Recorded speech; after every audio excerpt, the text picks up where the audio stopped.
Oke. Nah, sekarang kita masuk ke materi valuation. Ya, valuation ini adalah P yang keempat, yaitu price. Gitu. Kalau kita tadi di 3P yang pertama, product, people, power, kita pakai kacamata detektif dan pengacara. Di price ini kita sudah pakai kacamata hakim. Ya, di mana kita menjudge value dari suatu perusahaan ini berapa, lalu kita beli ketika harganya terdiskon. Ya, ini adalah pendalaman dari materi price yang sebelumnya, yaitu valuation. Gitu. Nah, timeless valuation. Ya, kenapa kita sebutnya timeless? Karena valuasi ini adalah filosofi yang timeless gitu. Dari sekarang 100 tahun sebelum ini sampai 100 tahun ke depan dan bahkan seterusnya, yang namanya valuation itu ya seperti ini gitu. Investment itu ya laying out cash today to get more cash later down the road gitu. Dimana kita nukerin cash yang kita sudah punya untuk cash di masa depan yang sifatnya belum pasti, hopefully lebih besar gitu. That's why valuation itu penting gitu, karena kita harus bisa memberi nilai aset yang kita mau tuker ini berapa nilainya gitu. Jangan sampai kita tukerin malah dapetnya lebih kecil gitu. Yang kita mau kan kita bayar 100, kita dapat 300 gitu. Jangan sampai kita bayar 100, kita dapatnya 50 gitu. Jadi ini yang kita mau make sure teman-teman semua paham mengenai valuasi. Dan ini sifatnya timeless gitu, karena dari dulu sampai di masa depan yang namanya filosofi mengenai valuasi ya seperti ini gitu. Kalau ada orang yang ngajarinnya berbeda, nah itu sebaiknya teman-teman hati-hati gitu. Coba timbang lagi kira-kira mana yang benar gitu ya. Nah, untuk mempermudah pemahaman teman-teman semua, kalau teman-teman sadar ya, di kurikulum yang baru ini kita banyak menggunakan analogi sehari-hari.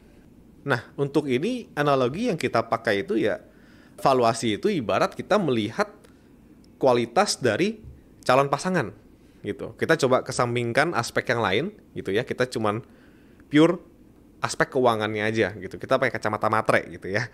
Kalau misalnya ada kita mau cari suami atau istri dan kita pakai kacamata matre, kita mau tahu nih nilainya berapa sih nih orang gitu ya. Kita pengen coba memvalue seseorang hanya dari aspek keuangannya aja. Ya, valuasi itu kira-kira seperti itu gitu. Kalau kita mau pilih calon suami atau calon istri dan kita mau lihat keuangannya, yang kita lihat ya dua udah pasti. Berapa harta yang ada di kantongnya saat ini dan juga berapa harta yang bisa didapatkan di masa depan gitu. Di kantong hari ini ada apa aja nih? Punya cash berapa, punya rumah berapa, punya mobil berapa, dan setelah menikah di kemudian hari pekerjaannya gimana? Apakah berprospek, stabil, bertumbuh, atau pensiun setelah menikah gitu. Jadi valuasi ini kita ibaratkan seperti melihat kualitas keuangan calon pasangan di kondisi hari ini dan juga kemampuan menghasilkannya di masa depan. Gitu. Supaya lebih simple dan teman-teman mudah pahami, kita pakai contoh. Gitu. Kita contohkan aja, kalau contoh pakai 3 ya, biar lebih paham gitu ya. Kita contohkan aja 3 orang, 3 calon pasangan gitu ya. Ada calon pasangan yang masih muda, umurnya di bawah 35 tahun. Ada calon pasangan yang umurnya 35 sampai 50 tahun dan juga calon pasangan yang umurnya di atas 50 tahun gitu.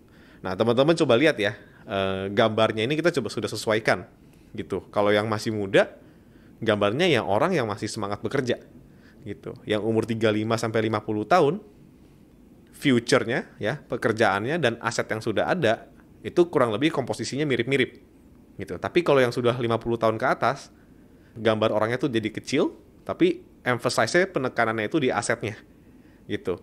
Jadi maksudnya apa? Maksudnya gini, kalau misalnya kita mencari calon pasangan yang masih muda, ya tentu harta yang ada di kantongnya saat ini itu kurang relevan gitu. Misalnya mau menikahi orang yang umurnya misalnya 28 tahun gitu. Nah, yang seperti Pak John dan Pak Sum itu jarang gitu. Jadi yang sudah punya cash di kantong banyak tuh jarang gitu. Kebanyakan mungkin today value-nya masih sangat kecil. Bahkan tidak ada gitu ya.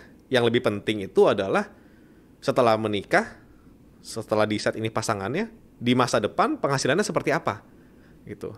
Sekali lagi ini kacamata matre ya teman-teman ya. Kesampingan sebuah faktor yang lain gitu. Ini hanya contoh gitu. Tentu kalau misalnya yang muda, yang lebih penting ya karakter orangnya seperti apa. Apakah orangnya rajin, apakah orangnya pinter gitu ya, bisa melihat peluang misalnya. Nah, yang lebih penting buat yang masih muda itu kalau pasangannya masih muda ya tentu future value-nya gitu. Penghasilan earning power di masa depan gitu. Tapi kalau misalnya kita memilih calon pasangan yang sudah middle age ya, misalnya umur 35 sampai 50 tahun, ya tentu dua-duanya penting gitu. Kita harus melihat yang ada di kantong berapa dan yang bisa dihasilkan di masa depan itu berapa gitu. Nah, tapi kalau yang misalnya yang umurnya sudah lanjut usia 50 tahun, ya tentu yang lebih penting itu adalah aspek today value-nya gitu. Hari ini hartanya ada berapa nih? Karena kenapa? Karena di masa depan mungkin umurnya udah nggak panjang lagi gitu. Future value-nya udah nggak terlalu penting, nggak terlalu relevan lagi karena memang umurnya sudah nggak panjang. Jadi dalam kita menilai value-nya, kita harus penekanan itu lebih ke today value-nya dibandingkan future value gitu.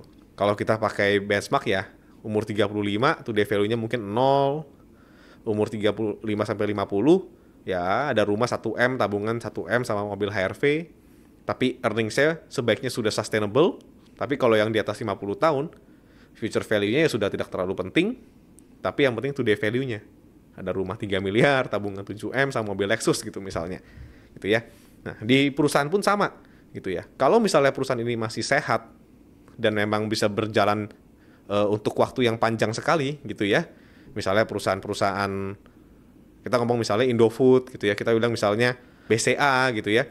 Tentu ini kan perusahaan yang umurnya bisa panjang sekali, ya tentu lebih penting kita melihat future value-nya gitu. Karena ketika kita membeli perusahaan seperti itu, kita memvaluasi, ya itu umurnya itu bisa panjang sekali dan penghasilannya itu akan bertahan untuk waktu yang sangat lama gitu. Tapi kalau misalnya perusahaan yang umurnya di kondisi tengah-tengah, ya tentu kita harus nilai dua-duanya. Tapi kalau perusahaan yang katakanlah sudah dying, ya sudah mau bangkrut, kalau misalnya katanya Ben Graham itu cigar butt, ya tentu penekanannya ketika kita memvaluasi today value itu menjadi penting sekali gitu karena future value-nya udah nggak ada lagi gitu. Mungkin perusahaannya 5 tahun lagi udah nggak bisa menghasilkan profit. Ya tentu ketika kita valuasi today value itu menjadi sangat penting gitu. Nah jadi teman-teman udah tahu ya kalau intrinsic value ya atau value dari suatu aset ya. Kalau tadi kita pakai analogi orang ya, pasangan itu ada di today value dan future value. Perusahaan pun sama gitu, ada today value dan ada future value gitu. Kita bahas satu-satu ya. Nah, ketika kita membeli saham, kita kan jadi pemilik ya. Kita menjadi pemilik dari perusahaan tersebut gitu. Artinya apa yang perusahaan itu punya kita juga gitu. Harta bersihnya ya, aset dipotong dengan utang ya jadi harta bersih milik si perusahaan. Dan kalau kita beli dan kita jadi pemilik, ya berarti itu adalah hartanya kita juga gitu. Nah, today value ini gimana sih kalau dalam konteks perusahaan gitu. Nah, tadi kalau pakai analogi calon pasangan kan harta yang dia punya nih, harta bersih yang dia punya sehari ini. Ya, perusahaan pun sama gitu. Kita asumsi aja, kita asumsi kalau misalnya perusahaan ini mau kita jual, katakanlah 3-6 bulan ke depan, ya kita jual semua, kita jual cepat, kira-kira berapa sih sebenarnya today cash-nya gitu. Kita bisa punya cash berapa nih kalau semuanya dijual gitu. Nah, cara ngitung today value-nya gimana? Ya simple saja gitu. Yang pertama kita hitung dulu kita punya aset berapa ya. Misalnya punya cash berapa di rekening gitu si perusahaan ini ya. Lalu barang persediaannya ada berapa, stok di gudang gitu. Lalu ada piutang ada berapa ya. Orang yang bakal bayar kita gitu ya, customer yang bakal bayar kita. Lalu fix asetnya ada berapa gitu ya, ada gudang, ada tanah, itu semua nilainya berapa kalau dijual cepat ya. Kalau misalnya aset-aset yang nggak kelihatan ya nggak perlu ya, intangible ya jangan yang intangible ya jangan dihitung gitu. Tapi kita hitung semua aset ini berapa, lalu kita potong ya. Jangan lupa ya, kita harus potong utangnya dulu gitu, harus utang ke supplier berapa, utang bank ada berapa, lalu terakhir lagi dipotong lagi dengan minority interest gitu, karena nggak semua yang di aset kita yang ada di bukunya perusahaan yang kita sedang analisa itu adalah benar-benar punyanya kita gitu. Mungkin sebagian punyanya minority shareholder dari PT yang lain gitu ya. Jadi simpelnya aset dipotongin sama liability, dipotong sama minority interest gitu. Nah, tapi kita harus hati-hati ya, karena ketika kita melihat neraca ya, kita ngelihat balance sheet dari suatu perusahaan, apa yang tertulis di neraca, di balance sheet, itu nggak berarti 100% real gitu. Nah ini yang kita harus tahu, makanya kita tulis aset ini discounted aset gitu ya. Kita bukan tulis aset doang gitu, karena mungkin ini yang banyak orang di luar sana kurang paham ya. Ketika mereka bilang, wah saya kalau beli perusahaan PBV-nya setengah, artinya nilai buku hari ini diskonnya setengah. Padahal belum tentu loh. Bisa jadi asetnya kalau benar-benar dijual itu nggak ada value-nya gitu. Bisa jadi asetnya bodong. Bisa juga kan, banyak faktor. Kalau misalnya asetnya goodwill ya jangan dihitung gitu. Kalau misalnya asetnya cash, ya kita bisa hitung full gitu ya. Tapi kalau misalnya, katakanlah contoh misalnya perusahaan TV gitu ya, misalnya MNC atau SCMA gitu, di inventory-nya ada sinetron gitu ya. Pertanyaannya, apakah sinetron ini memang ada di neracanya ya, ada di inventory, tapi apakah ini bisa dijual? Siapa yang mau beli nih sinetron gitu lah. Jadi beda nih kalau misalnya inventorinya tanah gitu. Misalnya perusahaan properti jual tanah, ya tanahnya kita boleh hitung gitu. Tapi kalau misalnya perusahaan TV, asetnya inventorinya sinetron, ya kita nggak boleh hitung gitu. Begitupun piutang. Mungkin kalau piutang perusahaan rokok atau piutangnya Indomie gitu ya, itu mungkin boleh dihitung gitu. Tapi kalau piutang perusahaannya seperti waktu itu ya, misalnya ada restoran tapi piutangnya sampai ratusan miliar, ya itu kita harus pikir apakah ini asetnya real atau enggak gitu. Jadi semua aset yang ada di balance sheet kita ambil nilai konservatifnya, kita asumsi kalau ini mau dijual cepat, kira-kira dapat berapa, lalu dipotong semua hutang gitu. Bahkan aset yang real pun misalnya seperti pabrik gitu ya, pabrik kita juga nggak boleh hitung full gitu sebaiknya gitu. Jadi karena kalau kita plug ambil apa yang ada di buku ya, nah, kita mesti cek one by one gitu. Tapi spesifik mengenai contoh-contohnya itu nanti teman-teman bisa langsung lihat di Think Case gitu ya. Kita nggak bahas di materi hari ini gitu. Nah, in general biasanya today value ini jatuhnya mungkin sekitar 0 sampai 0,5 dari book value gitu ya.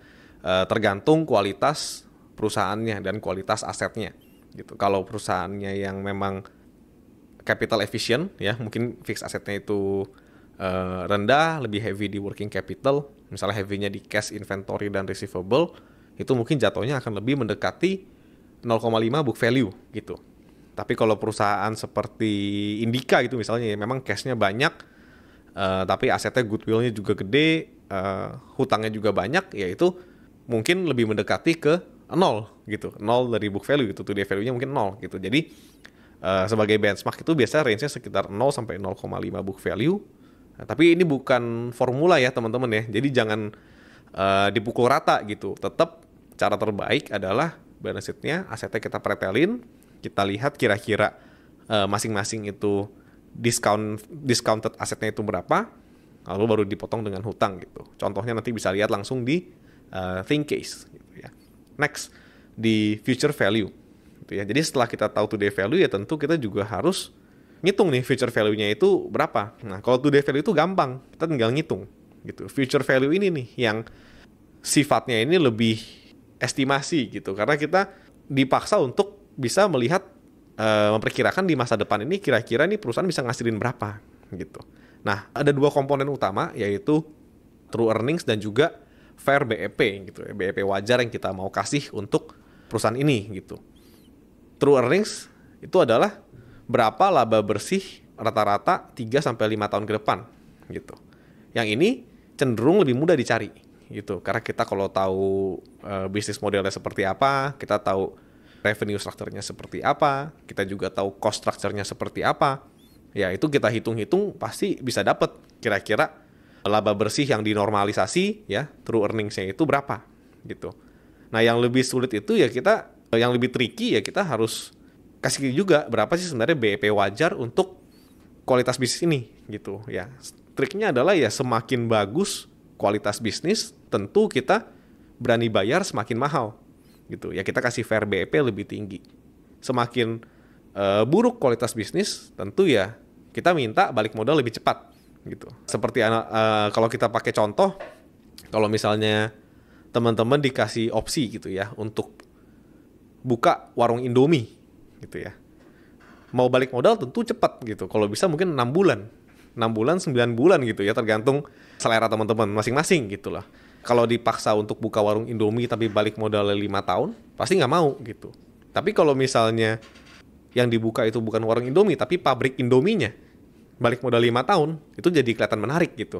Artinya by nature, orang itu udah tahu gitu. Kebanyakan orang udah tahu, semakin bagus kualitas bisnis, kita semakin berani bayar lebih mahal in terms of BEP gitu. Semakin bagus kualitas bisnis, kita rela untuk bayar lebih mahal, kita rela untuk balik modal lebih lama, tapi semakin buruk kualitas bisnis, kita pasti nuntut balik modal lebih cepat gitu ya. Ini adalah konsep dasar mengenai future value yang teman-teman harus pahami gitu ya. True earnings dikali dengan BEP. Lalu dalam menilai kualitas tadi, aspek-aspeknya apa aja nih untuk kita bisa menilai ini kualitasnya seberapa bagus kualitas dari suatu perusahaan ya. Di Think kita suka pakai 7 blessings or sins ini gitu ya. Mungkin teman-teman kalau yang lihat Think Case sudah tahu pasti. Nah, yang paling pertama itu adalah conviction ya, keyakinan gitu ya. Lagi-lagi kita pakai analogi si calon pasangan tadi aja deh gitu ya. Seberapa yakin kita sama orang ini kalau 10 tahun lagi itu karirnya masih ada, masih bagus, dan masih bisa mencetak penghasilan yang memang ini terdengar seperti kualitatif gitu, tapi ya memang kualitatif gitu. Cuman ini semua bisa dijawab kalau kelihatannya ngawang gitu ya, tapi kalau kita sudah kerjain 3P ya, Product People Power, dan kita sudah analisa perusahaan ini secara mendalam, ini sebenarnya conviction-nya natural gitu ya. Ada perusahaan yang memang conviction-nya itu tinggi sekali gitu, seperti misalnya Telkom, BCA, Unilever gitu ya. Kita kalau tanya 100 orang, ya mungkin 99% akan bilang kalau 10 tahun lagi 3 perusahaan ini masih ada gitu.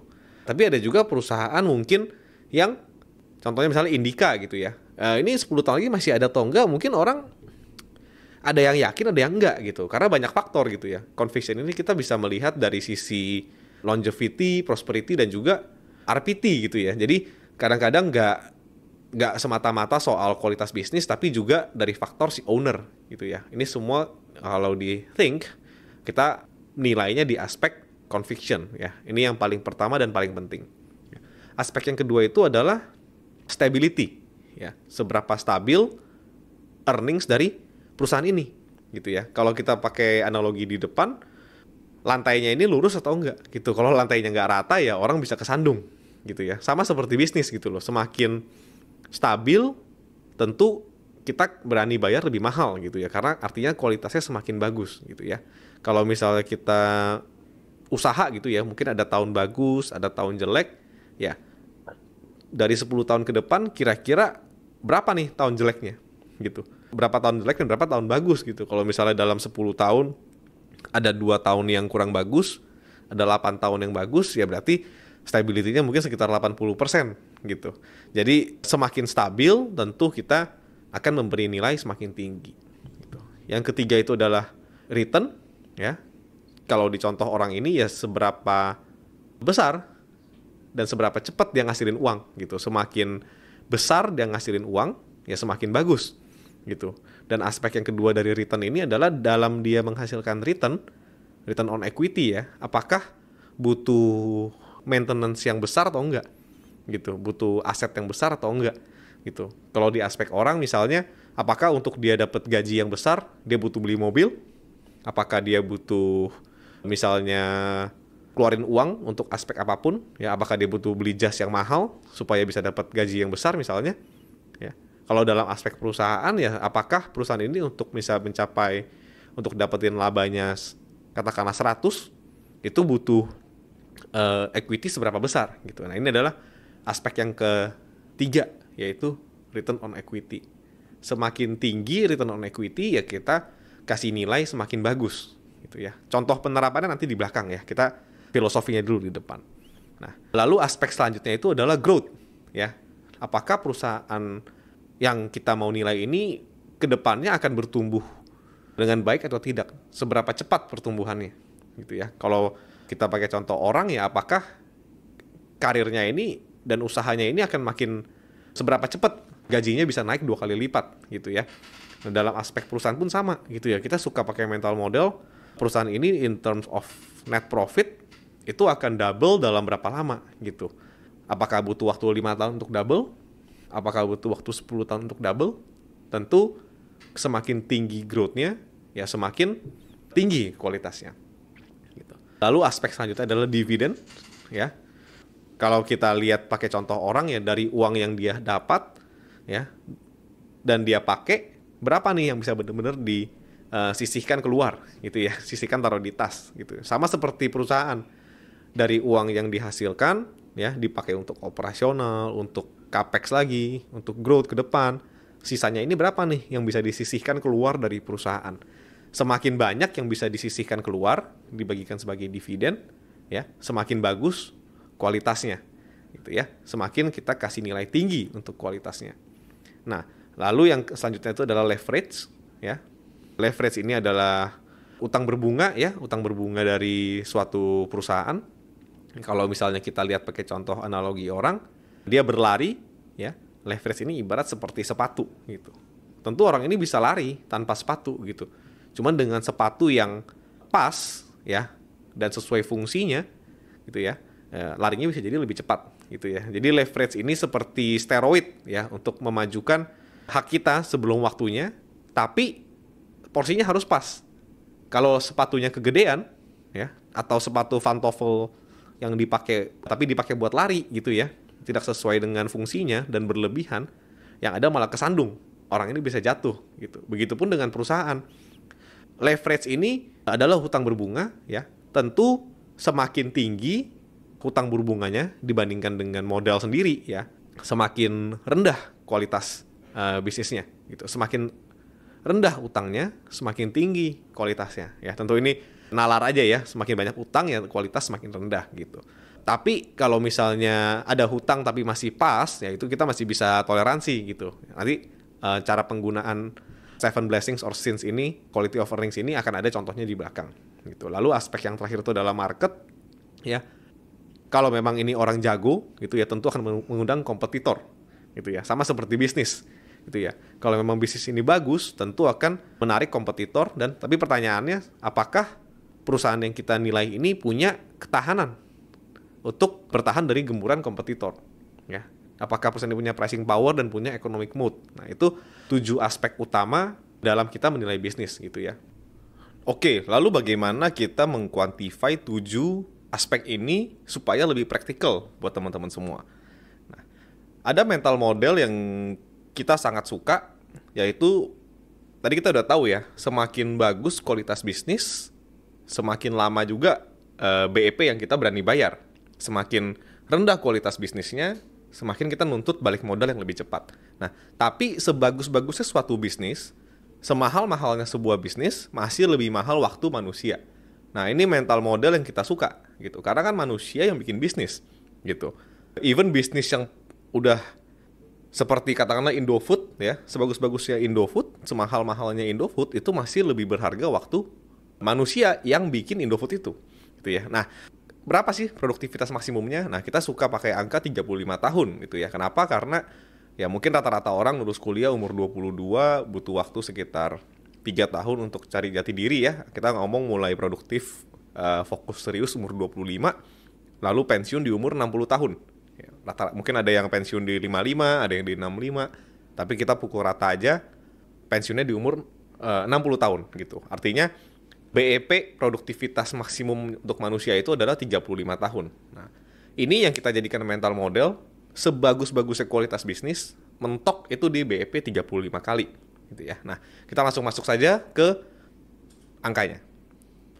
Nah, untuk valuasi kita menggunakan konsep yang sama ya seperti Buffett, yaitu equity bond, ya, bond to equity inversion konsep, ya, dimana kita punya pandangan kalau stok, ya, saham itu adalah, perusahaan itu adalah bond, ya, atau surat utang atau obligasi, tapi tanpa kuponnya, gitu ya. Jadi kita melihat perusahaan itu seperti obligasi, lalu kita compare dengan obligasi, kita cari kualitas yang setara, kira-kira seperti apa, baru kita bandingkan lagi dengan tadi BEP maksimum 35 kali. Ya, ini mungkin biar nggak bingung, kita langsung pakai contoh aja ya, biar teman-teman nggak bingung dan ikuti pelan-pelan. Ya, ini konsep yang dijadikan framework ya, dan kita gunakan di Think. Ini adalah ciptaannya Pak John. Hasil dari Pak John mungkin udah ngelihat, pernah nulis analisa 500 perusahaan lebih di Indonesia. Ya mungkin udah hampir semuanya ya, dikombinasikan dengan buku-buku yang Pak John pernah baca, konsep melihat bisnis yang Pak John pernah kumpulin dari 100 lebih buku yang pernah dia baca. Nah itu jadi kira-kira dapatlah konsep valuasi yang kita coba bungkus, Pak John coba bungkus supaya jadi praktikal buat bisa dipakai oleh tim dan teman-teman juga semuanya, member Think ya. Oke. Nah, jadi bond to equity ini seperti apa sih ya? Yang pertama, kita harus tahu dulu kan ya, instrumen fixed rate di Indonesia yang paling aman, yang bisa kita jadikan sebagai benchmark atau yardstick itu apa ya? Tentu adalah government bond. Government bond ini kita kasih BEP di 12 kali. Kenapa? Oke, jadi kita kan mungkin tahu ya, kalau kita beli obligasi negara mungkin bunganya sekitar 6%, tapi kan kita biasa bisa beli di bawah par value ya. Dan kalau misalnya kondisi ekonomi lagi kurang bagus juga kita bisa beli mungkin dengan yield 12-13% gitu ya. Jadi kita mungkin ambil top persentil ya, top 80 persentil, mungkin returnnya sekitar 8%. 8-8,5%. Mungkin itu adalah kupon kalau kita ambil nilai konservatifnya, obligasi pemerintah itu bisa kasih kupon sekitar 8,5%. Nah, makanya 100 dibagi 8,5, 100 dibagi 8, 8,5 dapatnya sekitar BEP-nya 12 kali gitu ya. Nah, sekarang kita kaitin government bonds dengan 7 blessing atau sins yang tadi. Ya, kita mau jadikan bonds ini sebagai yardstick yang pertama, yaitu tadi kita pertama itu conviction ya. Tentu government bonds ini convictionnya 99% ya, karena ya hampir pasti obligasi pemerintah ini akan dibayar ke kita gitu. Karena kalau obligasi pemerintah Indonesia aja nggak dibayar, gimana dengan bisnis-bisnis yang lain gitu ya. Jadi selama Indonesia nggak bangkrut, ya obligasi pemerintah akan dibayar juga ke kita. Makanya conviction-nya ini 99%. Lalu stability juga untuk government bonds itu 99% ya. Karena ketika kita beli obligasi pemerintah kan kuponnya itu datangnya stabil ya, nggak akan bolong gitu ya. Sangat kecil kemungkinan kupon itu bisa bolong ya. Kecuali misalnya tahun 98 itu bisa terjadi gitu ya. Lalu returnnya tadi kita sudah bahas sekitar 8-8,5%. Growth-nya tentu 0 ya, karena kuponnya kan tidak makin besar. Kuponnya akan angkanya ya segitu-segitu aja sampai jatuh tempo. Lalu dividennya 100% karena ya semua hasil kuponnya dikasih ke kita gitu ya, nggak ada yang di-retain ya. Lalu leverage itu 0% karena ini bonds-nya ini ya bukan derivatif ya, tapi beneran bonds yang ketika kita beli ya duitnya masuk ke pemerintah dan pemerintah untuk pakai gitu ya. Lalu untuk market tentu 100% karena ya tidak ada kompetisi ya dengan government bonds ya. Tentu government bonds ya hanya government bonds saja, tidak ada kompetisi yang bisa di-compare gitu ya. Memang udah seperti itu naturnya. Nah, lalu kita cari, kalau kita tahu government bonds itu sekitar 12 kali BEP-nya, kira-kira bisnis yang setara dengan BEP 12 kali ini, 7 blessings or sins-nya, quality bisnis yang kita mau cek itu, quality of earnings-nya itu seperti apa ya, baik dari sisi conviction, stability, dan seterusnya gitu ya. Nah, kalau tadi government bonds itu sekitar 99%, untuk bisnis tentu jarang ya kita bisa ketemu bisnis yang conviction-nya 99%, itu sangat jarang sekali, bahkan hampir tidak ada mungkin ya. Mungkin in general bisnis ya mungkin kita bisa pakai benchmark ya sekitar 80% gitu ya. Untuk stability juga bisnis sangat jarang yang 99%. Jadi kita taruh yardstick-nya sekitar 80% ya. Jadi dari 10 tahun bisnis berjalan mungkin ada 2 tahun yang kondisinya kurang bagus ya, itu masih umum ya. Nah, untuk mengkompensasi conviction dan stability yang tidak 99%, ya kita harus expect return dari bisnis lebih besar gitu ya. Kalau government bond sekitar 8%, ya untuk kompensasi penurunan quality di conviction dan stability, returnnya mungkin harus sekitar 12% gitu ya. Oke, aspek selanjutnya setelah return itu adalah growth. Ya, kalau di government bonds growth-nya itu 0 karena kuponnya itu stabil terus, angkanya segitu-segitu aja. Tentu di bisnis kita expect ada growth ya, karena ekonomi secara agregat Indonesia itu bertumbuh, ada inflasi juga ya. Tentu jadi bisnis ini yang untuk benchmark yang sama ya kita expect-nya growth gitu. Dan tapi kita juga paham kalau yang namanya growth itu butuh capex gitu. Makanya dividen pun kita nggak taruh 100% gitu ya. Jadi kalau government bonds itu dividen 100%, bisnis ya untuk mengkompensasi growth yang lebih tinggi ya kita oke dengan dividen yang hanya setengah. Jadi setengah jadi dividen, setengah itu direinvestasi kembali ke perusahaan. Ditambah kita juga rasa untuk ini semua supaya pas, bisnis kita masih oke dengan leverage sekitar 30%. Gitu. Jadi growth-nya 8, dividennya 50, leverage-nya itu 30%. Nah, kita rasa ini mungkin 3 aspek yang bisa saling menyeimbangkan, saling menyeimbangi supaya BEP masih terjaga sama-sama di level 12 kali. Gitu ya. Lalu untuk market ya kita mungkin sekitar 10% lah untuk punya BEP yang sama-sama 12 kali. Nah, waktu teman-teman pertama kali kenal Pak John, dulu ngajar dengan Pak Sum di JIC, John Investing Club, lalu SML, konsep valuasi itu hanya mentok sampai di sini, ya, di BEP 12 kali. Gitu. Lalu nanti Pak John dan Pak Sum akan biarkan teman-teman member menilai kualitas bisnis ini dari masing-masing emiten perusahaan yang dilihat, ya lalu dikira-kirain, kira-kira nih kualitasnya di atas 12 atau di bawah 12 nih. Nah, kalau kualitas bisnisnya di atas SRGDL yang ini, ya tentu berarti BEP-nya di atas 12 kali. Kalau misalnya, contoh misalnya perusahaan conviction-nya 80%, ya, stability-nya misalnya 90%, ya, return-nya misalnya 13%, growth-nya misalnya 10%, dividennya misalnya 60%, leverage-nya misalnya 20%, ya, lebih rendah lebih bagus ya kalau leverage, lalu misalnya market share-nya 15%. Ya. Kalau aspek-aspek ini perusahaan yang kita analisa itu aspeknya di atas yardstick, ya artinya BEP-nya di atas 12 kali. Ya. Tapi kalau misalnya perusahaan yang dianalisa, misalnya stability-nya 70, return-nya misalnya 9%, ya, growth-nya misalnya 6%, dividennya 30%, leverage-nya 70%, lalu market share-nya misalnya 5%, ya, tentu BEP-nya di bawah 12 kali. Gitu. Nah, tapi dengan konsep ini kita rasa banyak murid lama itu yang sebenarnya sudah paham. Gitu. Cuman memang buat yang lebih pemula lagi agak sulit untuk bisa punya bayangan untuk bisa mengestimasi nih kira-kira seberapa jauh sih bagusnya dan seberapa jauh juga buruknya dibandingkan dengan yardstick di BEP 12 gitu. Jadi Pak John kembangkan lagi konsep ini dengan mental model tadi. Kalau misalnya BEP terbaik itu 35 kali, lalu kualitas seperti apa yang bisa bikin kita mau bayar 35 kali? Kita mau kasih 35 kali untuk suatu bisnis. Artinya maksimum kriteria untuk conviction, stability, return, growth, dividen, dan leverage, serta market share seperti apa yang bikin kita mau kompensasi harga sangat mahal 35 kali. Harganya sangat tinggi 35 kali. Nah, jawabannya ya simple. Jawabannya mungkin seperti Unilever, tapi Unilever yang growth-nya 20%. Gitu. Mungkin seperti Unilever mungkin 25 tahun yang lalu gitu, ketika growth-nya masih kenceng. Gitu. Nah, itu mungkin yardstick jawaban simple dari long term compounder, the best company yang kita berani bayar 35 kali. Nah, baru nanti kita kalau tadi BEP 12 kali yang di tengah sini ini kan kita berarti harus bisa melihat dari dua sisi ya. Lebih bagus gimana, lebih buruk gimana. Nah, Pak John coba kembangin lagi konsepnya ini konsepnya itu terus max wish ya.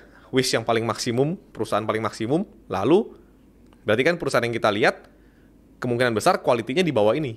Karena di Indonesia sampai sekarang sih kita belum ketemu. Nggak ada yang sampai BEP-nya 35 kali. Bahkan di luar negeri jarang gitu ya. Tapi di Indonesia tidak ada gitu ya. Kalau misalnya ada ya ada, kalau misalnya nggak ada ya nggak ada gitu ya.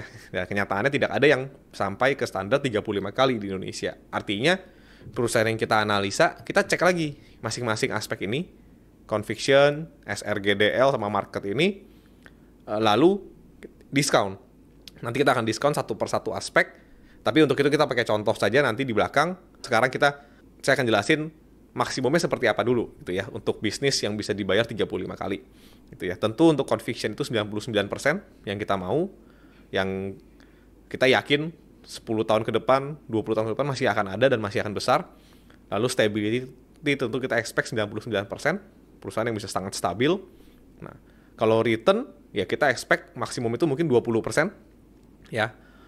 20% ini cukup ya. Mungkin ada beberapa yang suka nanya apakah karena banyak nih di Indonesia yang returnnya di atas 20% gitu ya. Tapi buat kita kalau kita bisa cari yang dari sisi ROI itu 20% itu udah more than enough gitu ya. Itu udah cukup sekali. Kebanyakan yang misalnya returnnya bisa sampai di atas 20% itu juga bukan karena aset hari ini, tapi karena mungkin aset yang ada di bukunya itu aset yang udah dibeli 10-20 tahun yang lalu. Jadi sudah habis terdepresiasi, jadi kurus asetnya. Gitu ya. Tapi real ROI-nya kalau bisa dapat 20% aja kita udah sangat happy gitu ya. Kalau ngobrol sama teman-teman memang yang punya bisnis yang size-nya sudah cukup besar, ya rata-rata kalau bisa 20% itu orang sudah sangat happy gitu ya. Kalau misalnya bisa di atas 20%, katakanlah misalnya 30%, ya itu hanya bonus sekali-sekali saja gitu ya. Tentu kita nggak fair kalau kita set 30% misalnya di sini ya. Tapi kalau teman-teman ngerasa 20% kurang konservatif, mau di-adjust misalnya ke 25%, ya itu silakan saja. Ini adalah angka yang bukan saklek, ya, angka yang bukan saklek dan angka menurut kita ya. Tentu teman-teman boleh adjust sendiri kalau misalnya ngerasa ada yang perlu di-adjust gitu ya. Tapi kalau belum punya cukup banyak pengalaman, ya ini bisa jadi alat bantu buat teman-teman ya. Nah, lalu untuk growth ya, kita untuk long term compounder ya kita expect bisa growth 20% ya. Artinya double in mungkin 3.5 years ya. Itu perusahaan yang bisa high growth. Lalu untuk dividen ya, long term compounder yang nyampe ke benchmark 35 kali itu tentu harus bisa bagi dividen juga 60%. Ya, jadi sudah returnnya besar, growth-nya kencang, dividen pun harus lebih banyak daripada reinvestment. Ya. Lalu untuk leverage ya 30% masih nggak apa-apa ya. Kita nggak set sampai 0 gitu ya, karena teman-teman kalau ingat di mental model yang orang ya, di materi sebelumnya yang filosofi, pakai sepatu untuk leverage itu masih nggak apa-apa. Yang penting ukuran sepatunya pas, jangan kegedean, karena kalau sepatu kegedean bisa kesandung jatuh gitu ya. Jadi kita masih taruh di sekitar 30%. Nah, untuk market share untuk capai benchmark ini ya di 20% gitu ya. Jadi kira-kira ini adalah maksimum quality untuk long term compounder. Artinya kalau perusahaan yang kita analisa quality of earnings-nya di bawah ini ya, kita akan discount gitu ya, aspek by aspek sampai kita ketemu BEP yang cukup pas. Lalu nanti akan dikalibrasi lagi dengan tentu bisnis yang BEP-nya 12 kali ya. Tapi itu nanti kita akan save untuk materi selanjutnya. Nah, jadi kesimpulan dari slide ini ya, untuk mental model tadi ya, kalau quality terbaik itu 35 tahun, kira-kira ya kualitas bisnis yang kita expect, quality offerings-nya seperti ini ya. Nah, lalu gimana cara pakainya? Nah, jadi ini mungkin model yang dinamakan oleh Pak John time kali quality ya, long term compounder discount model ya, di mana kita tahu benchmark terbaiknya ya, yang ini nih SRGDL ini, quality of earnings-nya 7 aspek ini. Lalu kita bandingkan dengan kualitas bisnis yang sedang kita analisa, lalu kita diskon satu-satu ya. Kalau conviction-nya starting BEP-nya 20-35 kali ya, ini based on berapa conviction kita mau kasih ya. Nanti contoh perhitungannya ada di slide selanjutnya. Lalu nanti stability-nya misalnya di bawah 99%, ya kita diskon dari starting BEP ini. Lalu return-nya kalau di bawah 20%, ya kita diskon lagi. Growth-nya di bawah 20%, kita diskon lagi. Ya, dividen di bawah 60%, kita diskon lagi. Leverage di atas 30%, ya kita diskon. Lalu nanti terakhir market, kalau di bawah 20% market share-nya kita diskon lagi sampai kita ketemu berapa fair BEP dari bisnis yang sedang kita analisa. Ya, itu diskon dari starting BEP yang startingnya 20-35 kali tergantung dengan conviction. Nah, jadi kalau quality bisnis yang kita analisa di bawah ini yang kita diskon, tapi kalau quality bisnisnya di atas benchmark ini, ya kita udah nggak diskon lagi ya, karena ini udah benchmark terbaik yang kita minta. Ya, kalau di atas ini ya kita anggap bonus gitu ya. Nah, angka-angka ini ya, tadi kan saya sempat bilang kalau kita bandingkan benchmark ini dengan bisnis yang kita analisa, itu angka-angkanya itu teman-teman nanti bukan nebak, tapi angka-angka itu adalah hasil setelah teman-teman ngelakuin analisa seperti di Think Case ya. Jadi teman-teman nanti nonton Think Case baru akan connect lagi dengan materi ini. Ketika belajar materi valuation ini kan di think tank ya, di awal ya, teman-teman serap dulu aja konsepnya, tapi aplikasinya nanti itu teman-teman belajarnya di Think Case langsung ya, dengan contoh perusahaan yang kita analisa ya. Saya nggak bawa di sini biar teman-teman nggak lompat-lompat belajarnya. Nah ini tadi konsepnya, cara pakainya gimana ya. Nah ini LTC discount rule yang sudah dibuat oleh Pak John ya, tujuannya untuk bantu teman-teman yang mungkin belum cukup filosofis untuk bisa punya business sense, untuk bisa estimasi BEP wajar dari bisnis itu kira-kira seperti apa ya. Ingat teman-teman, ini bukan angka saklek, ini angka yang discount rule yang Pak John sudah buat based on pengalamannya Pak John, mungkin analisa hampir semua perusahaan TBK di Indonesia gitu ya. Jadi dengan inverse thinking dibalik lalu di compare satu sama lain, itu dapat kira-kira discount rule seperti ini. Nah, kita langsung coba pakai contoh aja ya. Nah, Yang pertama kan conviction ya. Conviction starting BEP, kalau 99% itu kita kasih starting BEP 35 kali ya. Ini kan max-nya mentok. Itu contoh perusahaannya seperti Unilever, BBCA, Kalbe gitu ya. 95% itu di 32 kali starting BEP-nya. Ini hint nih dari Pak John nih, dikasih contoh-contoh nih biar nggak bingung benchmark-nya ya.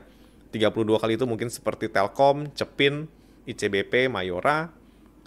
Untuk conviction 90%, BEP 30 kali itu mungkin seperti HMSP, Alfamart.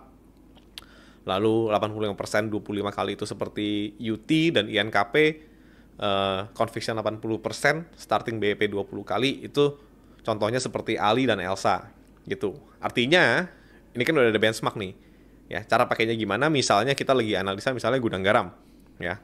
Nah, ini Pak John kasih contoh nih. HMSP contekannya tuh di 30 kali. 90% 30 kali. Sedangkan perusahaan seperti United Tractor, INKP itu mungkin di 25 kali dengan conviction 85%. Ya, tentu seperti gudang garam ya kita nggak mungkin setinggi HMSP, tapi juga nggak sampai serendah UT atau INKP ya, karena ini masih ada faktor cyclical nih di sini. Ya, maka gudang garam itu kalau kita sudah pakai benchmark ini, kita masukin ya kira-kira sekitar range-nya antara 85-90% ya. Mungkin ya di 27 kali starting BEP untuk seperti gudang garam. Ya, begitupun saham-saham yang lain ya. Nah, ini saham-saham yang sudah Pak John kasih buat jadi contoh, jadi benchmark starting BEP untuk conviction. Ya, semakin tinggi kualitasnya tentu conviction-nya makin mentok. Makin tinggi juga. Nah, lalu aspek yang kedua itu stability, ya. Setiap penurunan kualitas di bawah 99% kita kali 1. Nah, maksudnya contohnya misalnya gini, misalnya perusahaan yang kita analisa stability-nya 70%, ya. Berarti kan ada penurunan kualitas sekitar 29%, ya. 99 kurangin 70. Artinya 29% kita kali 1, artinya nanti dari starting BEP-nya ini kita diskon 29%. Ya. Lalu kita lihat aspek kedua nih, return. Setiap poin di bawah 20% dikali 2. Ya, artinya kalau misalnya perusahaan yang kita analisa itu return-nya 10%, ROE-nya 10%, ya. Berarti kan 10% itu kan 10 poin, 10% di bawah benchmark. Kita kali 2 lagi 10 itu. Artinya diskonnya itu 20%. Lalu kalau untuk growth setiap poin di bawah 20% itu dikali 2 juga. Ya, jadi kalau misalnya yang kita analisa di growth-nya itu 5%, berarti kan ada penurunan kualitas 15%. Nah, dikali 2 artinya diskonnya itu 30%. Lalu dividen setiap poin di bawah 60% kita kali dengan 0,3 gitu. Artinya kalau misalnya perusahaan yang kita analisa bagi dividennya cuma 20%, artinya kan penurunan kualitasnya 40%. Dikali dengan 0,3 artinya diskonnya sekitar 12%. Ya. Lalu leverage itu kalau di atas 30% kita kali 0,3 ya, setiap penurunan kualitas kita kali dengan 0,3. Jadi kalau yang kita analisa misalnya leverage-nya 100%, artinya kan kualitasnya itu lebih rendah 70% ya. 100 kurang 30 dikali 0,3 artinya diskonnya sekitar 21%. Ya. Nah, lalu yang terakhir untuk market, untuk perusahaan yang net profit-nya di bawah 100 miliar, kita kurang berani untuk beli ya karena itu menurut kita masih sangat kecil ya. Ya, perusahaan 100 miliar itu di bawah 100 miliar itu masih sangat kecil, sangat mudah untuk kasarnya digangguin oleh orang lain, oleh konglomerat misalnya, dan diakuisisi. Jadi teman-teman kalau belajar banyak bisnis ya, ikutin dari bisnis dari zaman dulu sampai sekarang ya, itu kalau perusahaan kecil itu mau dikerjain itu sangat gampang, mau diakuisisi, ditekan dari banyak sisi itu sangat mudah gitu. Jadi kita masih takut untuk beli bisnis yang labanya di bawah 100 miliar gitu ya. Menurut kita mungkin belum masuk ke benchmark yang minimum untuk kita berani beli gitu ya. Khususnya untuk kita jadi minority shareholder ya. Karena ketika kita beli saham ini kita kan jadi minority shareholder. Ya, artinya range 100 sampai 2 triliun, 100 miliar sampai 2 triliun ini kita kasih diskon 10 sampai 20% ya, karena faktor size ya. Karena semakin size di bawah 2 triliun ini ya tentu di mata konglomerat itu masih kecil sekali, itu nggak ada apa-apanya. Sebenarnya kalau mau diakuisisi itu gampang gitu ya. Nah, masalahnya kan kalau kita tahu nih bisnis gampang untuk diakuisisi, atau misalnya ditekan dengan price war or anything, artinya kan kita kalau kita beli, kita jadi minority, kita nggak bisa vote, kita hanya bisa terima. Kalau diakuisisi di harga murah, kita juga rugi sebenarnya sebagai shareholder gitu ya. Jadi kita harus ada kasih diskon di BEP-nya. Nah, lalu kalau sudah net income-nya di atas 2 triliun, ya, setiap poin dari market share di bawah 20% kita kali dengan 0,3. Gitu. Jadi kalau labanya udah di atas 2 triliun, tapi market share-nya misalnya 5%, ya, artinya kan ada penurunan poin kualitas 15% market share-nya, kita kali dengan 0,3, artinya diskonnya sekitar 4,5%. Ya. Jadi dari starting BEP, ya, conviction masing-masing perusahaan ini, kita diskon per aspek sesuai dengan penurunan kualitasnya masing-masing.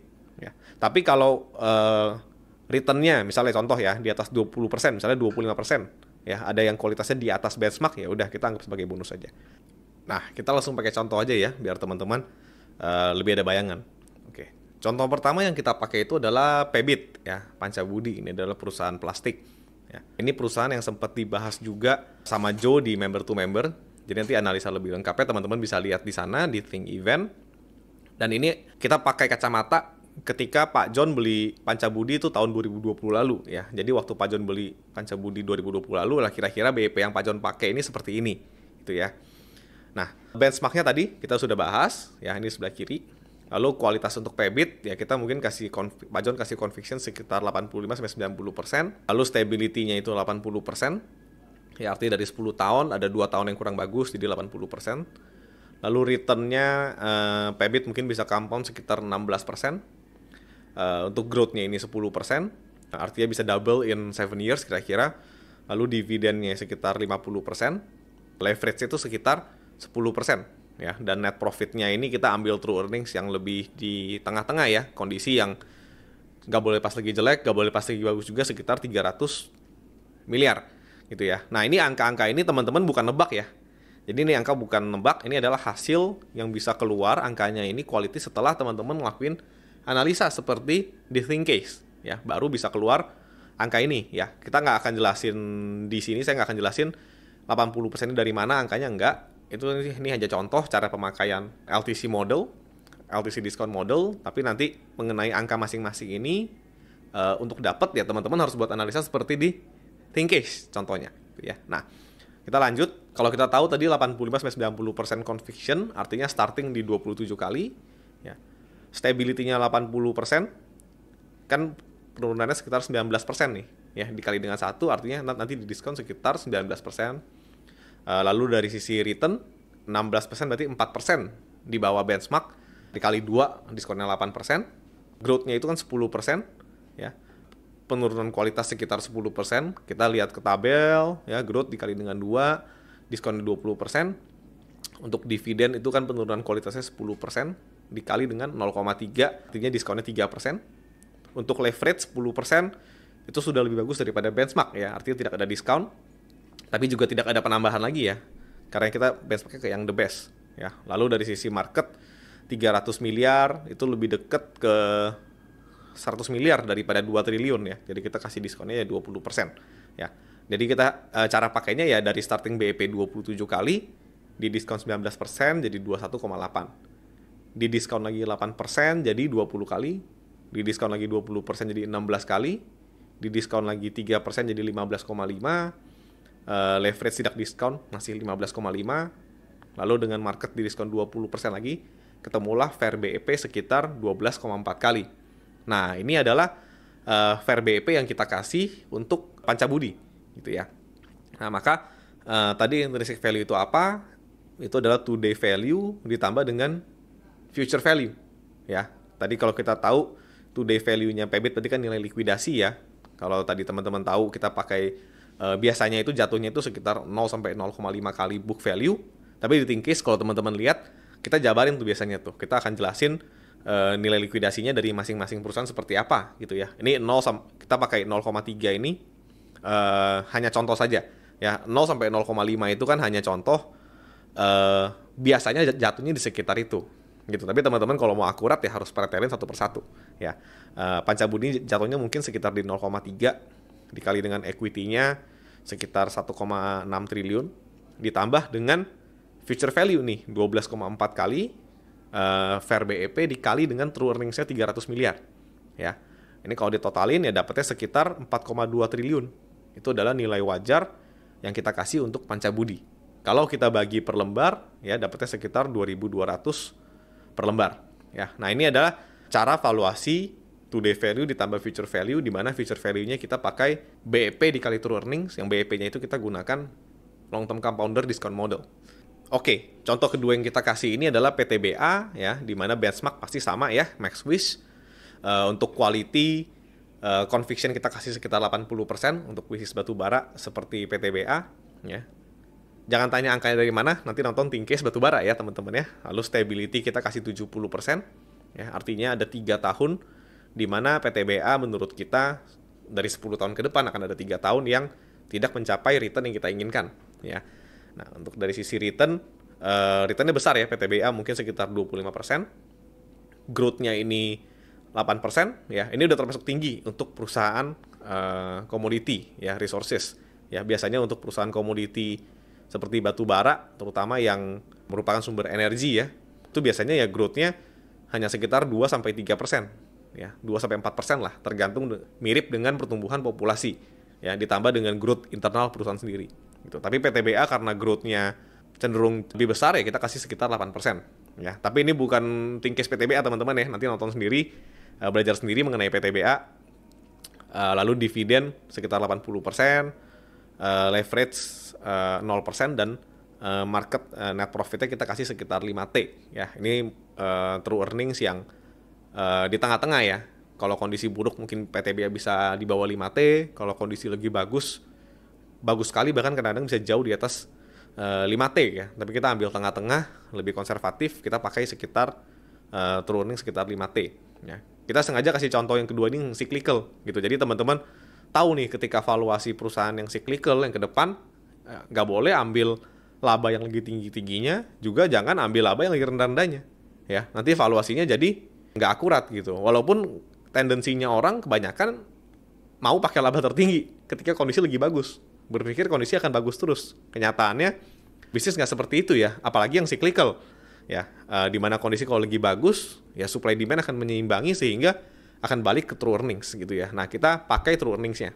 Nah, PTBA mungkin sekitar 5T ya. Nah, discount rate-nya ya sama ya.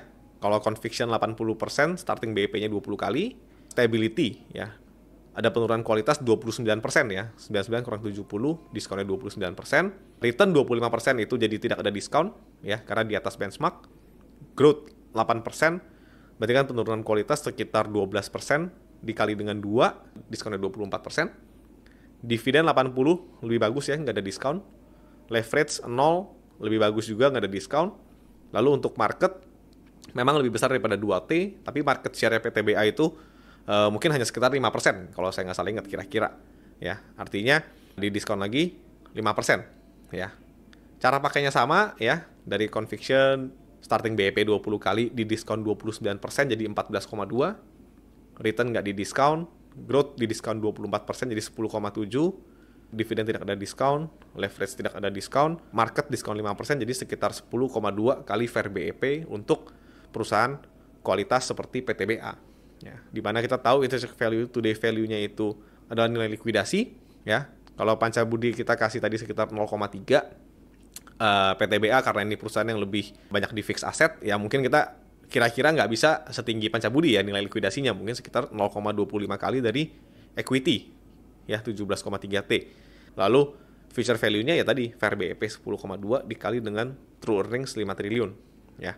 Kalau ditotalin mungkin fair value-nya PTBA ya, maka sekitar 55 triliun ya.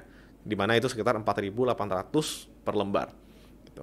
Nah, jadi ini adalah contoh cara pemakaian valuasi menggunakan model long term compounder discount model ya. Di mana contohnya penggunaannya seperti ini, tapi teman-teman ingat ini hanya contoh penggunaan yang bijaknya. Teman-teman nanti harus analisa dulu yang lengkap ya. Teman-teman belajar di Thinkcase dan cara menggunakannya pun kita akan jelaskan lagi di Thinkcase ya. Jadi teman-teman jangan nanya ini angkanya dari mana, tapi teman-teman analisa dulu, lihat dulu di Thinkcase cara penggunaannya yang real seperti apa. Oke, mungkin sampai di sini materi valuasi. Thank you teman-teman yang udah nonton. Akan ada materi lanjutan nanti mengenai magic ruler ya, atau opportunity cost di materi yang selanjutnya. Thank you.